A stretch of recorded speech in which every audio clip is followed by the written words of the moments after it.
Hello, Bes.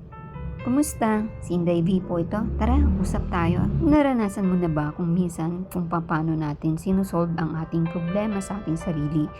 Lalo nating nararanasan yung mga kamalian sa realidad na buhay. Tayo po ay nakakaranas ng bagyo. Kung minsan, unos. Ano nga dapat ang tugon natin sa bagyo o sa problema na dumarating sa atin? Sa pagharap ng problema, dapat meron tayong magandang preparasyon. Bagamat hindi natin kontrolado ang lahat, subalit nararapat paghandaan. Sabi nga, expect the unexpected. Kung meron tayong plan A, mas mainam na maghanda rin tayo ng plan B. Sa bawat problema, may dalang oportunidad para tayo matuto o mas matatag. Matuto tayo ng marami sa mga challenges na ating kinakaharap. We have to learn from it.